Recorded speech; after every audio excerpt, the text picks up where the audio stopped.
વડોદરા શહેરના અમિતનગર સર્કલ નજીક petrol pump પાસેથી એક યુવકનો મૃતદેહ મળી આવતા વિસ્તારમાં ચકચાર મચી ગઈ હતી. મૃતક કારેલીબાગના આનંદનગર વિસ્તારમાં રહેતો હોવાનું સામે આવ્યું છે. પ્રાથમિક માહિતી મુજબ યુવક સવારે નોકરી માટે ઘરેથી નીકળ્યો હતો, પરંતુ રાત સુધી ઘરે પરત ન ફરતા પરિવારજનો ચિંતિત બન્યા હતા. પરિવાર દ્વારા મિત્રો અને સગા સંબંધીઓ પાસે શોધખોળ હાથ ધરવામાં આવી હતી, છતાં તેનો કોઈ અતોપતો લાગ્યો ન હતો. આ દરમિયાન અમિતનગર સર્કલ નજીક યુવકનો મૃતદેહ મળ્યાની જાણ થતાં ઘરની પોલીસ તાત્કાલિક ઘટના સ્થળે પહોંચી હતી. પોલીસે મૃતદેહનો કબજો લઈને પોસ્ટમોર્ટમ માટે મોકલી આપ્યો છે.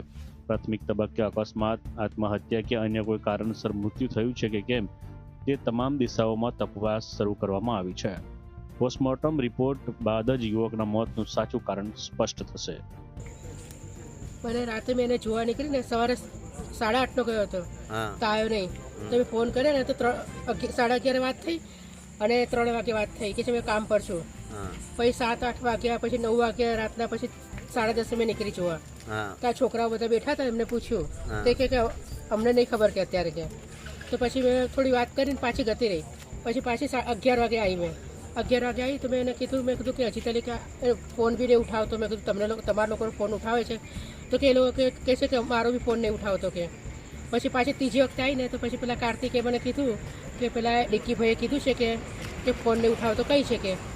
તો પછી કે અમે લોકો ગોતવા જઈએ છીએ કે એને કે અમારો બી ફોન નહીં ઉઠાવતો. જે નોકરી કરે છે તૈયારીથી ફોન આવ્યો કે ફોન નહીં ઉઠાવતો. તો પછી એ લોકો ગોતવા ગયા, પછી અહીં આવ્યા. અને અહીં તો મેં જિંદગીમાં પહેલી વખત આવી છું. પછી મને કીધું કે ત્યાં ગાડી બેહોશ જેવો પડ્યો છે કે તમે ચાલો. તો મેં જોડે અહીં ગાડી આવી. મેં કોઈ તમને એવું કીધું કે બેહોશ જેવો પડ્યો છે? કાર્તિકે. કાર્તિક કોણ થાય છે? કાર્તિક કોઈ નહીં, એમાં મહિલાનો છે. ત્યાં ગાડીનો આણંદનગરનો છે. તમે કઈ રહો છો? આણંદનગર જઈએ છીએ અમે બી. આણંદનગર કાર્તિકભાઈ. આજે તમારું વિસ્તારનું નામ શું છે? આણંદનગર કારેલીબાગ.